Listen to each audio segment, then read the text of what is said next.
What's going on, Limitless Legion?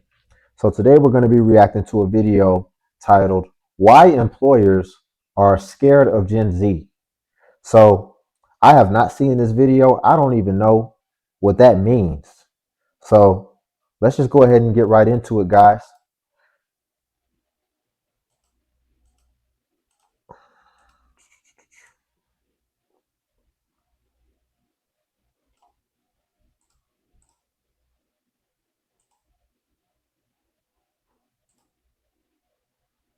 75% of employers say Gen Z isn't just lazy, they're unemployable. Not a meme, that's real data. 93% ghosted job interviews, 87% didn't show up on day one, but here's the twist. What if Gen Z isn't broken? What if the system is? In this video, we're putting Gen Z, Millennials, and Gen X head-to-head to find out who's really the problem, and why it might not be who you think. To really understand why Gen Z works so differently, we need to look at who came before them. The original 9-to-5 warriors. Before we had quiet... Hold on. So you're saying that they're not wrong for not showing up to work on time or even at all? And so what do we need to change about the system? That we just need to make it acceptable not to show up to work? And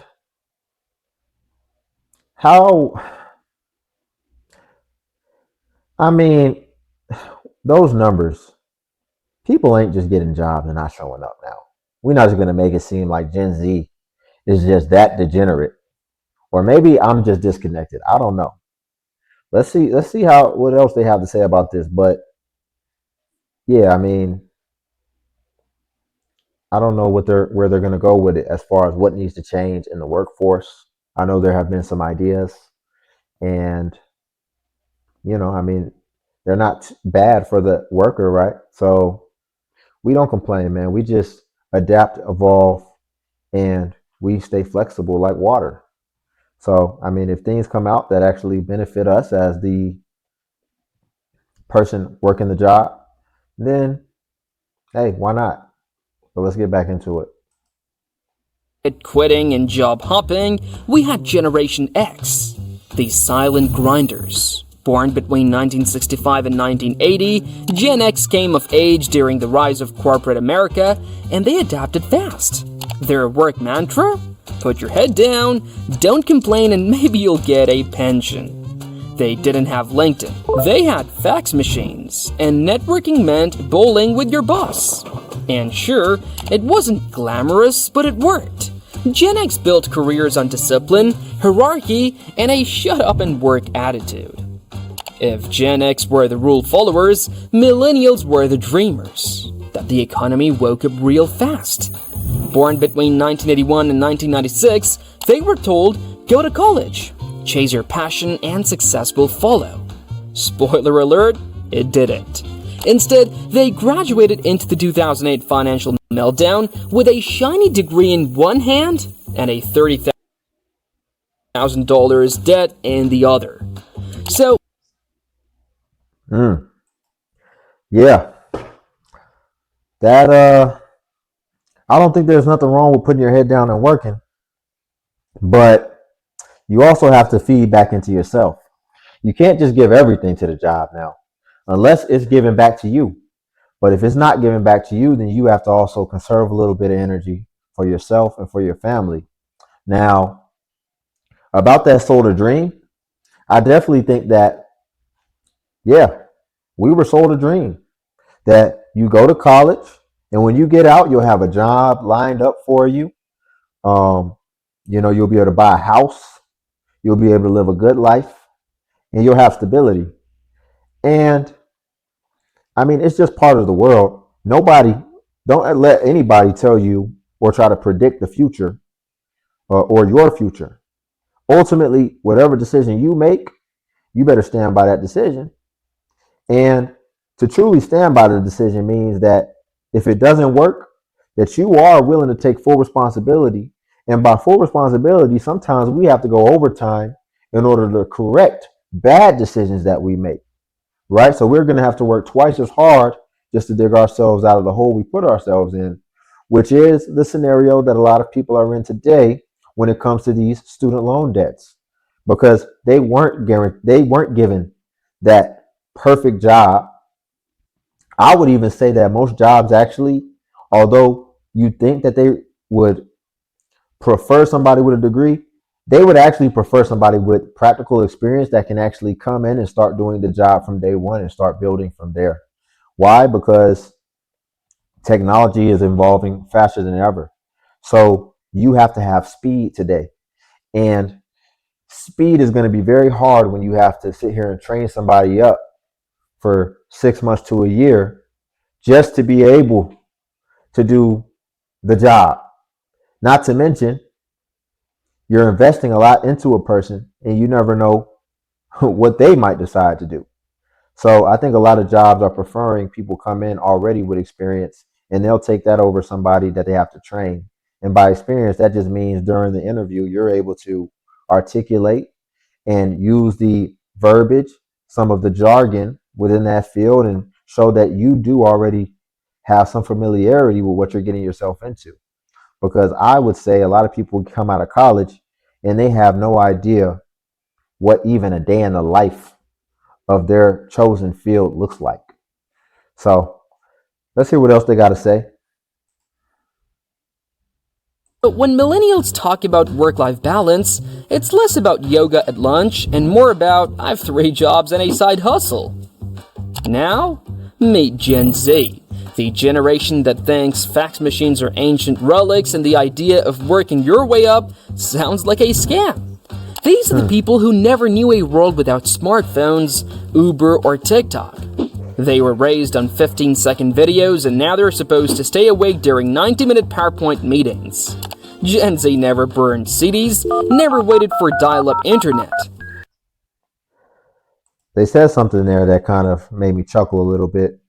They mentioned the fact that Gen Z now feel like basically climbing the ladder, they look at it as a big scam. And in some ways, I also agree, because there's a lot of people on the production floor, but there's usually only 1, 2, maybe 3 spots in management. And the higher you go, the fewer spots there are. But it still takes thousands of people to run a company. So definitely putting all your eggs in a promotion basket, you may end up disappointed at the end of that. So what do? We just simply diversify. If you haven't watched my video that a living is built in a 9 to 5 and a legacy is built during the after hours, that's one of my older videos. I definitely recommend it, because after 5, you need to be clocking back in again, and you need to be working on something outside of work to diversify and also give you leverage. It's just like any other investment, right? This is just an investment in your future and in your career and ultimately in your livelihood, right? So you should also be diversifying your skill set. You should be diversifying your leverage, the things that you're building outside of work, that just in case one investment doesn't pay off, maybe the things outside of work don't pay off, but actually work does pay off. You're just stacking the chips in your favor, guys. Use this time you've been given. We're all given the same 24 hours, but the people who thrive and win in life are the ones who are able to maximize it. All right, let's get back to it. But what they do know is this: burnout, layoffs, mental health crisis, and student debt. So maybe it's not surprising that 50% of them say they'd rather be jobless than miserable. Maybe they're not rejecting work, maybe they're just rejecting our idea of what work should be. Gen Z is getting roasted online, rejected by employers, and labeled entitled. But what if they're not entitled, they're just trying to survive? If you think Gen Z has it easy, buckle up. Because when you stack up the numbers, it turns out Gen Z was born into the worst economic setup in modern history. Gen X bought homes when the price-to-income ratio was just 2.9. Millennials faced 4.4. Yeah, this is definitely true. Things aren't the way that they were. But in a lot of ways, we have a lot of other opportunities that other people didn't have. It's just about taking advantage. I mean, we have AI. Let me tell you something.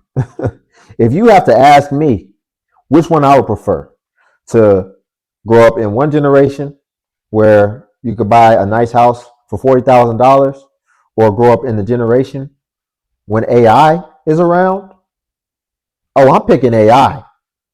See, we have to understand, and it doesn't matter what time period you come from, there's going to be pros, there's going to be cons. And I would always choose the future. You understand? Now, it is getting harder. I think this would be the limit. I don't think I want to come any later than this, than what I came, because I still had a regular childhood, but then we started getting integrated with a lot of this technology, a lot of this social media. And today is a huge opportunity because a lot of people are distracted. A lot of people are not leveraging everything that we have to its fullest potential. So for the savvy people, the people who aren't drifting and the people who are actually paying attention, you can really get ahead, because I will say that there probably isn't going to be many more opportunities to build wealth just based off how things are looking. It's not looking too pretty. So, but I would say this is still a great opportunity. We still live in a great time. You just have to lock in, stay focused, and fully take advantage of everything that we have accessible to us. All right. Gen Z? Try 5.6, the highest it's ever been.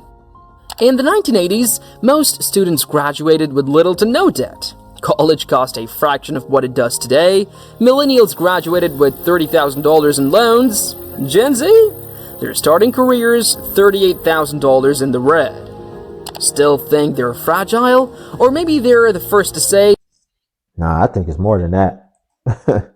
I done met people with hundreds of thousands in student loans. Do you know how crazy that is? Look, I'm gonna just be candid with y'all. If you've got hundreds of thousands in student loans, you're damn near a slave, because you can't discharge it with bankruptcy. And let me tell you something, man, that interest, it'll start accruing quick, very fast, compounding very fast.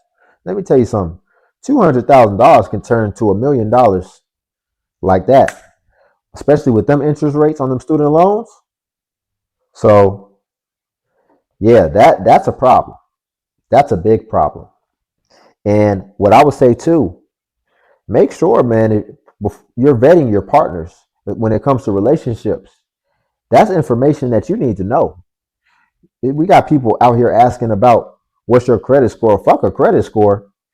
How much student loans you got? How much debt you got, period. But especially student loans, because that ain't going nowhere. this isn't working and I'm not pretending it is? If you want to dive deeper into how the system is stacked against younger generations, check out our video, The College Lie, Why Your Degree Might Be Useless, links in the description. Gen Z didn't just challenge the rules, they flipped the whole table. And guess who's not happy about it? Their bosses. In interviews, managers call them high maintenance, uncoachable, and soft. A study shows 74% of employers say Gen Z is harder to work with than any previous generation. But here's the twist, Gen Z isn't trying to be difficult, they just don't buy the suffer now, succeed later story. They'll ask why in meetings, reject unpaid overtime, and call out toxic boxes out loud, online, and sometimes in.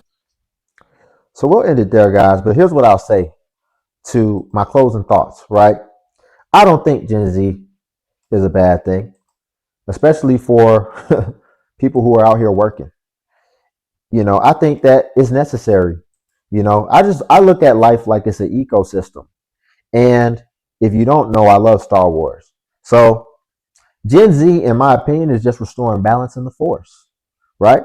They're complaining, and some of their complaints are being heard, and things do get a little bit better, a little bit easier. And I wouldn't say there's nothing wrong with that. But us, whatever the environment, we must adapt. If you're a part of Limitless Legion, we're not going to be those people complaining.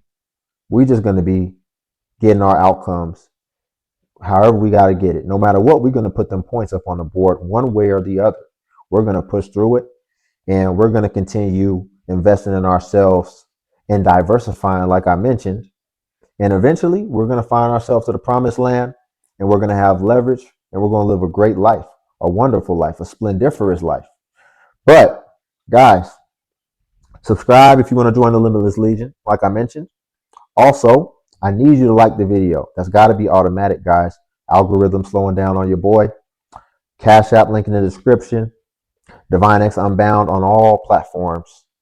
And also join the Patreon. But until then, I will catch you guys in the next video.